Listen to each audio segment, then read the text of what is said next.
అంటే విజయవాడ తూర్పు ఎమ్మెల్యే గద్దె రామ్మోహన్ గారు.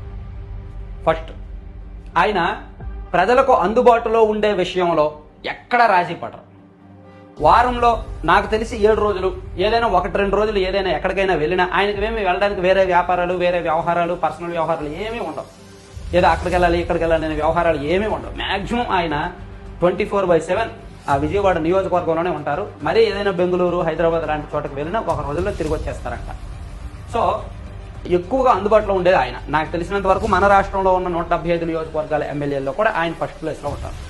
మార్నింగ్ లేస్తే చాలు, మార్నింగ్ వాక్ అని పార్కులోకి వెళ్తారు. అక్కడ ఉన్న జనం ఎవరెవరు వాకింగ్కి వస్తారో వాళ్ళందరితో సొంత కుటుంబ సభ్యుల్లా మాట్లాడతారు. మళ్ళీ ఇంటి దగ్గరికి వచ్చే జనంతో కూడా మాట్లాడతారు. వాళ్ళకి ఏమైనా సమస్యలు ఉన్నా సరే అన్ని తన స్టాఫ్ ద్వారా నోట్ చేసుకోవడం, దాన్ని ఫాలో అప్ చేసుకోవడం, అదే పని ఉంటుంది. ప్రతిదానికి కూడా అకౌంటబిలిటీ ఉంటుంది. తన దగ్గరకు వచ్చే ప్రజలు అంటే ఏదో ఒక సంతృప్తిగా ఫీల్ అవుతారు. మేము చెప్పేది విన్నారు, ఎంతో కొంత ఆయనకు సాధ్యమైనంత పరిష్కారం చూపారు అనే సంతృప్తి ఫీల్ అవుతారు.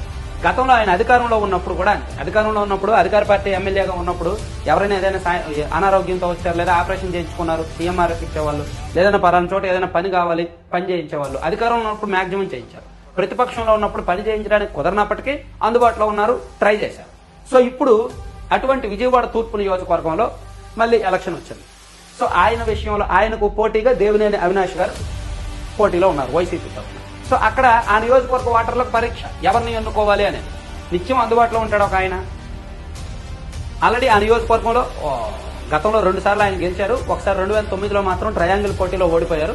సో ఇప్పుడు ఎవరి బలాలు వాళ్ళకున్నాయి, ఎవరి బలహీనతలు వాళ్ళకున్నాయి మనం గతంలో చెప్పుకున్నాం. ఆల్రెడీ ఒక వారం రోజుల క్రితం మనం చెప్పుకున్నాం. సో ఆ నియోజకవర్గంలో యూత్ ఓట్లు మ్యాక్సిమం దాదాపుగా 27-28% కొత్త ఓటర్లు ఉన్నారట, యూత్ ఓటర్స్ ఉన్నారట. అంటే రాజకీయ చైతన్యం, సామాజిక చైతన్యం ఎక్కువగా ఉన్న ప్రాంతం. అటువంటి ప్రాంతంలో అటువంటి ప్రజలకు బాగా తెలుసు ఎవరిని ఎన్నుకోవాలి, ఎవరికి ఓటు వేయాలి అని. అలాగే ఆ నియోజకవర్గ సమస్యల మీద పట్టుండాలి, ప్రజల మీద పట్టుండాలి. అక్కడున్న భవన నిర్మాణ కార్మికులైతేనేమి, ఆటోనగర్ కార్మికులైతేనేమి వాళ్ళ సమస్యల మీద ఫైట్ చేసి ఉండాలి, పట్టుండాలి. సో ఈ సమస్యల మీద ఫోకస్ ఉన్న ఎమ్మెల్యే ఆయన. అంటే ఆయన గురించి నేను పర్టికులర్గా ఎందుకు ప్రస్తావించానంటే అధికారంలో ఉన్నప్పుడు కూడా అందుబాటులో ఉన్నారు, ప్లస్ చేయగలిగినంత చేశారు.